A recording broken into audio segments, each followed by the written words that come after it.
আউযু বিল্লাহি মিনাশ শাইতানির রাজিম। বিসমিল্লাহির রহমানির রহিম। আদম আলাইহিস সালামের ভুল ছিল নির্দিষ্ট গাছের কাছে না যাওয়ার সীমালঙ্ঘন, যার ফলে আদম আলাইহিস সালাম তিনি জান্নাতের স্বাচ্ছন্দ্য এই নিয়ামত হারিয়ে দুনিয়ার কষ্টে পতিত হন।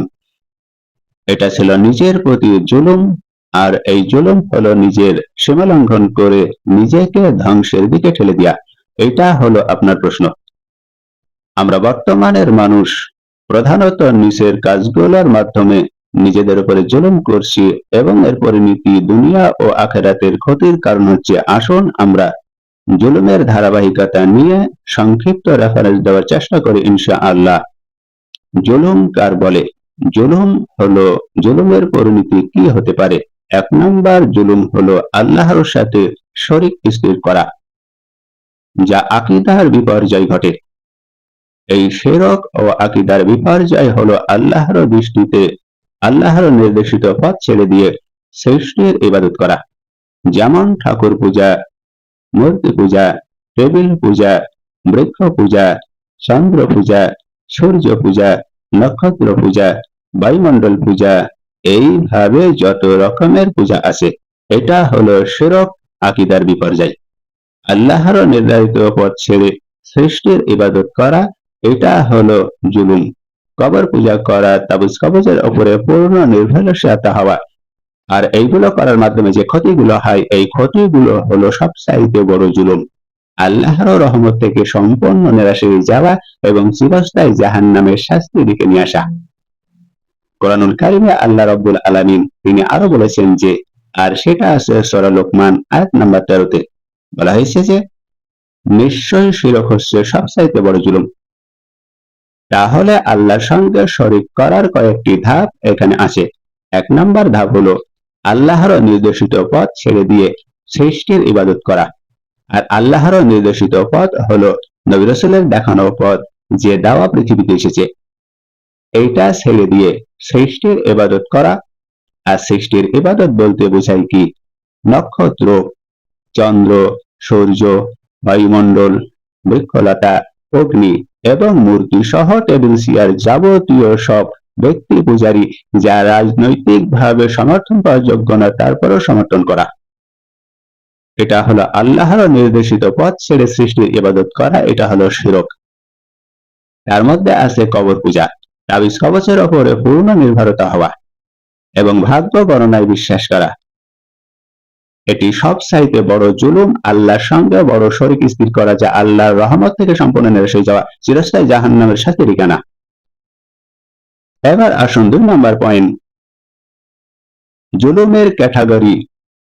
ফরজ ইবাদত পরিত্যাগ করা, বিশেষ করে ফরজ সালাত। বিবরণ হিসেবে আমরা বলতে পারি অলসতা দেখিয়ে ও ব্যস্ততার অজুহাত দেখিয়ে দৈনিক 5 ওয়াক্ত নামাজ ছেড়ে দিয়া। এটা হচ্ছে নিজের উপরে সবচাইতে বড় জুলুম ডেকে নিয়ে আসা। তাহলে অলসতা ও ব্যস্ততার অজুহাত দেখিয়ে দৈনিক 5 ওয়াক্ত সালাত ছেড়ে দিয়া, এটা হচ্ছে 2 নম্বর জুলুমের ক্যাটাগরি, যার ক্ষতি হিসেবে আত্মার মৃত্যু ঘটবে। আর আত্মার মৃত্যু যখন ঘটবে, তখন সে হেদায়েত থেকে বঞ্চিত থাকবে। আর হেদায়েত থেকে যখন বঞ্চিত হবে, তখন সেই মৃত আত্মা কখনো জান্নাতে যেতে পারে না। অন্তরের অস্থিরতা তৈরি হবে ওই ব্যক্তির। মেডিকেল সায়েন্স বলে অন্তরের অস্থিরতা হলো নার্ভের সমস্যা, যা স্ট্রোকের প্রথম কারণ, উন্মাদের কারণ। তাদের এই সালাত পরিত্যাগের কারণে কবরের অন্ধকারের কারণ হবে।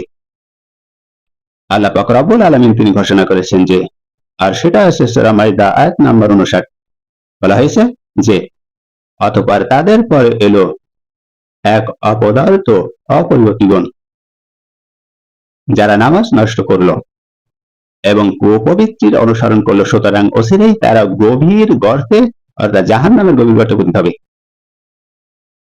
তাহলে সালাত ত্যাগ করার ক্ষতি এখানে সবচাইতে নিজের আত্মাকে মৃত্যুর দিকে ঠেলে দিয়া, নিজের আত্মাকে কবরের দিকে ঠেলে দিয়া, হেদায়েত থেকে বঞ্চিত হওয়া, এটা হচ্ছে নিজের প্রতি 2 নম্বর জুলুম। এবার আসুন আমরা নিজের প্রতি জুলুম নিয়ে 3 নম্বর পয়েন্ট নিয়ে আলোচনা করি। বিবরণ হিসেবে আমরা বলতে পারি ব্যাংকের সুদ ভিত্তিক লেনদেন। এর সঙ্গে আছে ঘুষ, আরো আছে ওজনে কম দিয়া, এবং আরো আছে প্রতারণার মাধ্যমে অর্থ উপার্জন করা। তাহলে ব্যাংকের সুদ ভিত্তিক লেনদেনের সাথে যদি ইচ্ছাকৃতভাবে জড়িত থাকা হয়, ঘুষের সাথে সম্পৃক্ত হয়, ওজনে কম দেওয়া হয় অজুহাতবিহীন এবং কারণবিহীন প্রতারণার মাধ্যমে অর্থ উপার্জন করা হয়, তাহলে সেই ব্যক্তির ক্ষতিটা হবে সম্পদে বরকত থাকবে না, সমাজে দারিদ্র্য বৃদ্ধি পাবে এবং আল্লাহ ও রসুলের পক্ষ থেকে যুদ্ধের ঘোষণা বহন করা। আল্লাহ এবং মোহাম্মদ সাল্লাল্লাহু আলাইহি সাল্লাম ঘোষণা করেছেন, যারা ব্যাংকের সুদ ভিত্তিক লেনদেনের সাথে সম্পৃক্ত, ঘুষের সাথে সম্পৃক্ত, ওজনের কম দেওয়া সম্পৃক্ত এবং মানুষের সাথে প্রতারণা করে অর্থ উপার্জন করে, আমি আল্লাহ এবং আমার বন্ধু মোহাম্মদ সাল্লাল্লাহু আলাইহি সাল্লাম উভয় তার জন্য যুদ্ধের ঘোষণা করলাম। তাহলে এই কাজগুলোর মধ্যে একটা কাজের সাথে যদি কোনো ব্যক্তি সম্পৃক্ততা থাকে, তাহলে তারা নামাজ, রোজা, হজ, যাকাত যাই করুক, কাল কিয়ামতের ময়দানে আল্লাহর সাথে যুদ্ধ করার জন্য প্রস্তুত থাকুন। কিয়ামতের ময়দানে নবীর সাথে, আল্লাহর সাথে যুদ্ধ করে আপনাকে জান্নাতে যেতে হবে। এই সম্পর্কে আল্লাহ পাক রব্বুল আলামিন তিনি ঘোষণা করেছেন যে, আর সেটা আছে সূরা বাকারার আয়াত নাম্বার 275-76, সেখানে বলা হয়েছে যে, যারা সুদ খায় তারা তার মতো দাঁড়াবে। এখানে কার মতো দাঁড়াবে? যাকে শয়তানে স্পর্শ করে পাগল বানিয়ে দিয়েছে। আমরা বাস্তবতার সাথে দেখি, জিন শয়তান যাদের আসর করে তারা পাগল হয়ে যায়, জিন ঝাড়াতে হয়। আল্লাহ এই সুদখোরকে নিশ্চিহ্ন করে দিবেন এবং তাদের দানকে বর্ধিত করবেন। সুদখোর যারা দান করে তাদের দানে কোনো ফল পাওয়া যাবে না। নিজের উপরে জুলুম করা আর এই জুলুমের ক্যাটাগরি নিয়ে যদি আমরা অবস্থান করি, 4 নাম্বার পয়েন্ট হলো এটা, আত্মীয়তার বন্ধন ছিন্ন করা। আত্মীয়তার বন্ধন ছিন্ন করা হলো এটা জুলুম। আর এই জুলুমের বিবরণ নিয়ে যদি আমরা বলি, তাহলে 1 নম্বর হলো পিতামাতার সাথে অভদ্র আচরণ করা। এটা হলো পিতামাতার সাথে জুলুম করা। ভাই বোনের সাথে যদি ঝগড়া করে, এটা হচ্ছে ভাই বোনের সঙ্গে জুলুম করা। ভাই বোনের সঙ্গে সম্পর্ক রাখা বন্ধ করে দেয়া, এটা হচ্ছে জুলুম। পিতামাতার সাথে অভদ্র আচরণ করা, এটা হচ্ছে জুলুম। তাহলে এই আত্মীয়তার সঙ্গে, পিতামাতার সঙ্গে, ভাই বোনের সঙ্গে যদি কোনো ব্যক্তি জুলুম করে, অভদ্র আচরণ করা হয়, তাহলে তার যে ক্ষতি হবে সেই ক্ষতি নিয়ে আমরা বলতে পারি। ক্ষতি হিসেবে দেখা যায় ওই ব্যক্তির রিজিক সংকীর্ণ হয়ে যাবে, তার রিজিকে বরকত থাকবে না এবং তার হায়াতে বরকত কমে যাবে। বেশি দিন তিনি স্থায়ী হবে না, সুস্থ থাকবে না, বালা মুসিবতে মরবে এবং দুনিয়াতে ওই ব্যক্তি লাঞ্ছিত হবে, লাঞ্ছনা পাবে। আল্লাহ পাক রব্বুল আলামিন তিনি ঘোষণা করেছেন যে, আর সেটা আছে সূরা রাদ আয়াত নাম্বার 25-এ বলা হয়েছে যে, যারা আল্লাহর সঙ্গে অঙ্গীকারবদ্ধ হওয়ার পর তা ভঙ্গ করে। আল্লাহ বলছেন, যারা আল্লাহর সঙ্গে অঙ্গীকারবদ্ধ হওয়ার পরে তা ভঙ্গ করে এবং যে সম্পর্ক অটুট রাখতে আল্লাহ আদেশ করেছেন তা ছিন্ন করে আর পৃথিবীতে ফাসাদ সৃষ্টি করে, তাদের জন্য রয়েছে লানত এবং তাদের জন্য রয়েছে নিকৃষ্ট আবাস। তাহলে যারা পিতামাতার সঙ্গে সম্পর্ক ভালো নেই, আত্মীয়র সাথে সম্পর্ক ভালো রাখেনি, তাদের পরিণতি হবে, এখানে পরিষ্কার করা হয়েছে, যারা আল্লাহর সঙ্গে অঙ্গীকারবদ্ধ হওয়ার পর তা ভঙ্গ করে। অর্থাৎ আল্লাহ পিতামাতার সঙ্গে সম্পর্ক বজায় রাখতে বলেছেন, এই অঙ্গীকার ভঙ্গ করলো এবং যে সম্পর্ক অটুট রাখতে আদেশ করেছেন তা ছিন্ন করলো আর পৃথিবীতে ফাসাদ সৃষ্টি করলো, সমাজে করলো, আল্লাহ তাদের জন্য রেখেছেন লানত। লানত বলতে এখানে আল্লাহর অভিসম্পাদ। আল্লাহ মানুষকে জান্নাতে দেবে, আবার আল্লাহ তাদের প্রতি লানত করছেন, তাহলে বাঁচবার কোনো উপায় নেই, তাদের জন্য রয়েছে নিকৃষ্ট আযাব। এই নিকৃষ্ট আবাস বলতে সেখানে বাঁচতে চাইলেও বাঁচা যাবে না, মরতে চাইলেও মরার সুযোগ নেই, এমন দহন যন্ত্রণায় আপনাকে নিক্ষেপ করা হবে। যারা পিতামাতা ও আত্মীয় স্বজনের সঙ্গে সম্পর্ক ভালো রাখে না এবং সমাজে ফাসাদ সৃষ্টি করে বেড়ায়, তাদের পরিণামটা এমনই হবে। নিজের প্রতি জুলুম করার ব্যাপারে আমরা যদি আরো আলোচনা করি, তাহলে 5 নম্বরে বলা হয়েছে যে, অপরের প্রতি অবিচার করা, তার প্রতি অন্যের প্রতি অবিচার করা, তার মানে অন্যের প্রতি অবিচার করা। বিবরণটা কি? বিবরণ হলো নিজেকে বড় মনে করে দুর্বলকে হারিয়ে রাখা বা দাবিয়ে রাখা এবং গীবত করা, কারোর প্রতি গীবত করা এবং কাউকে মানহানি করা মানে অপমান করা। তাহলে নিজেকে বড় মনে করে দুর্বলকে দাবিয়ে রাখা বা অপমান করা। আর এটা যেন 3 বেলা আহারের মতো হয়ে গেছে। আর গীবত করা যেন এটা 3 বেলা আহারের মতো হয়ে গেছে। কাউরের মানহানি করা এটা যেন নিত্যদিনের সঙ্গী হয়ে গেছে। এই 3 ক্যাটাগরি নিত্যদিনের সঙ্গী হলে তার ক্ষতি কি হবে? ক্ষতি হিসেবে তার অন্তর মোহরাঙ্কিত হয়ে যাবে। তার মানে আপনার হৃদয়ের মধ্যে হেদায়েতের দরজায় সীসা গলিয়ে মোহরাঙ্কিত হওয়া, কখনো সেখানে হেদায়েতের আলো পৌঁছাবে না।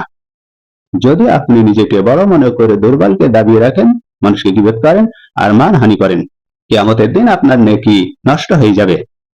আল্লাহ পাক রব্বুল আলামিন তিনি বলেছেন, আর সেটা আছে সূরা বনী ইসরাইল আয়াত নাম্বার 37 থেকে 38 বলা হয়েছে যে, আর পৃথিবীতে দম্ভ ভরে পদাচরণ করো না। পৃথিবীতে দম্ভ ভরে পদাচরণ করো না, তুমি কখনো ভূপৃষ্ঠ বিদীর্ণ করতে পারবে না। যত দম্ভ করে তুমি ক্ষমতা দেখাও না, এই ভূপৃষ্ঠ কখনো ভেদ করতে পারবে না, উল্টাতে পারবে না, এবং উচ্চতায় তুমি কখনো পর্বত প্রমাণ হতে পারবে না। তোমাকে যেটুকু দেওয়া হয়েছে তার বাইরে তুমি যেতে পারবে না। এখন আর সবই তোমার প্রতিপালকের কাছে খুবই ঘৃণিত, যেটা তুমি দাম্ভিক্যের পরিচয় দিচ্ছ। তাহলে দাম্ভিক্যের পরিচয় দিয়ে নিজেকে বড় মনে করা, দুর্বলকে দাবিয়ে রাখা, বিপদ করছো, বদনাম করছো, কাউকে পিছনে বা সামনে কাউকে মানহানি করছো, তোমার পরিণতি কি হবে? অন্তরের মধ্যে তোমার মোহর অঙ্কিত করে দেবে, সীসা গলিয়ে দিয়ে হেদায়েতের রাস্তা বন্ধ করে দেওয়া হবে। আর কিয়ামতের ময়দানে তোমার নেকি অন্যকে দেওয়া হবে, অবশিষ্ট যা থাকবে সেটা নষ্ট করে দেওয়া হবে, অর্থাৎ জাহান্নামে তোমাকে যেতেই হবে। আমরা জুলুমের বিষয় নিয়ে যদি আরো বর্ণনা করি, তাহলে পয়েন্ট নাম্বার 7, নেশা করা, অশ্লীলতায় প্রবেশ করা। এটা হলো নিজের আত্মার উপরে জুলুম করা। 6 নম্বর পয়েন্ট, নেশা করা ও অশ্লীলতায় প্রবেশ করা। নিবারণ হিসেবে আমরা যদি উপস্থাপন করি, মাদক দ্রব্য সেবন করে নিজে জ্ঞান হারিয়ে যাওয়া, যেমন মদ পান করা এবং অন্য নেশা দ্রব্য পান করে স্মৃতিশক্তি নষ্ট করা এবং মাদক দ্রব্য সেবন করে জ্ঞান হারানো, প্রকাশ্য ও অপ্রকাশ্য ব্যভিচারে লিপ্ত হওয়া। এটা হলো নিজের আত্মার প্রতি জুলুম করা। 6 নম্বর পয়েন্ট, মাদক দ্রব্য সেবন করে নিজে জ্ঞান হারানো, নিজের প্রতি অবিচার করা, জিনা ব্যভিচার করা। এটার ক্ষতি হিসেবে যদি আমরা বর্ণনা দেই, তাহলে আপনার পারিবারিক ভিত্তি ধ্বংস হয়ে যাবে, শারীরিক রোগ বৃদ্ধি পাবে এবং আল্লাহর ক্রোধ আপনার প্রতি নেমে আসবে। এখানে পারিবারিক ভিত্তি ধ্বংস বলতে আপনি স্ত্রীকে তৃপ্তি করতে পারবেন না, এখানে মনোদ্বন্দ্ব তৈরি হবে, অর্থনৈতিকের অবনতি হবে। তার কারণ হলো আপনার অর্থের থেকে কিছু অংশ তাকে দেওয়া লাগছে। আপনার শারীরিকভাবে অস্বস্তিটা আসবে, এটা আপনার অভিশাপ, আপনার রোগ হবে, আল্লাহর ক্রোধ নেমে আসবে, আপনার প্রতি অসন্তুষ্ট থাকবে, তার রহমত থাকবে না। যদি মাদক দ্রব্য সেবন করেন, আর সেই মাদক দ্রব্যের মধ্যে মদ এবং তামাক জাতীয় যে কোনো হলো খামার, সবই মদের ভেতরে পড়ে, আপনার যে ক্ষতি হবে সেই ক্ষতি হলো পারিবারিক ধ্বংস হয়ে যাবে। আমরা জানি যারা নেশার মধ্যে ডুবে আছে তাদের পরিবার ধ্বংস হয়ে গেছে, এমনকি বউ বাচ্চা জীবনের মতন কাটছিট হয়েছে। আর শারীরিক ক্ষতি, রাস্তায় ঘুরে বেড়াচ্ছে, যারা বেশি নেশা করেছে দেখুন রাস্তায় তারা ঘুরে বেড়াচ্ছে। আল্লাহর ক্রোধ আপনার পরে নেমে এসেছে, যার পরিণতি এই অবস্থা। এখানে বাস্তবতাও তা দেখা যাচ্ছে, যারা নেশা করছে, মাদক দ্রব্য সেবন করছে, জিনা ব্যভিচার করছে, তারা ক্রমাগত ধ্বংসের দিকে এগিয়ে যাচ্ছে। আমরা এখানে রেফারেন্স হিসেবে কুরআনুল কারীমের একটি আয়াত উপস্থাপন করতে পারি, আর সেটা আছে সূরা মাইদা আয়াত নাম্বার 90-তে। সেখানে বলা হয়েছে যে, হে মুমিনগণ, মদ ও জুয়া, মূর্তি পূজা, বেদী ও ভাগ্য নির্ধারক, ভাগ্য নির্ণায়ক স্বরসমূহ এই নামক শয়তানের কর্ম বই কিছুই নয়। তাহলে আল্লাহ এখানে বলছেন, হে মুমিনগণ, তোমরা যারা আমার প্রতি, কিয়ামতের প্রতি, নবীদের প্রতি ঈমান এনেছো, শুনে রাখো, জেনে রাখো যে সাবধান হয়ে যাও মদ এবং জুয়া, যেটা আমরা অর্থ দিয়ে জুয়া খেলা হয়, এবং মূর্তি পূজা, এবং বেদী ও ভাগ্য নির্ধারক স্বর খেলা, এই সমূহ নাফাক, এবং এগুলো নাফাক জিনিস, এগুলো শয়তানের কর্ম। এই শয়তানের কর্ম থেকে তোমরা বেরিয়ে এসো। এই শয়তানের কর্ম বই ছাড়া কিছুই নয়, তোমরা তা থেকে বিরত থাকো, যাতে তোমরা সফল কাম হতে পারো। এখানে যারা করবে, মদ পান করবে, জুয়া খেলবে, মূর্তি পূজা করবে, বেদী ও ভাগ্য নির্ধারক, এখানে খেলাধুলার মাধ্যমে স্বরসমূহ নাফাক শয়তানের কর্ম বই কিছু নয়। এগুলো যারা করবে তারা ধ্বংস হয়ে যাবে। হচ্ছেও তো তাই, তারা কখনো সফল হতে পারবে না, হচ্ছেও না। আর সফল হওয়ার কথা হলো, যে উদ্দেশ্যে মানুষ সৃষ্টি করা হয়েছে সেই উদ্দেশ্যে হাসিল করতে পারবে না। আদম আলাইহিস সালাম ভুল করেছে, উপসংহার হলো আদম আলাইহিস সালাম ভুল করেছিল, তার অবস্থান হারিয়েছিল। আর বর্তমান মানুষ জেনে শুনে এই জুলুমগুলো করছে, যা আমাদের আদি পিতা নিজের ওপরে একটু জুলুম করে তার পরিণতি এই। আমরা তার সন্তান, যা শুধু ব্যক্তির জীবনকে ধ্বংস করছে না, গোটা জাতির পতন ডেকে আনছে। আল্লাহ পাক রব্বুল আলামিন আমাদের বুঝদান করুক, আমাদেরকে সঠিক পথে পরিচালনা করুক, আমরা সঠিক পথে থাকবো। সকলে বলুন আমিন। আশা করি উত্তরটা পেয়েছেন। ধন্যবাদ।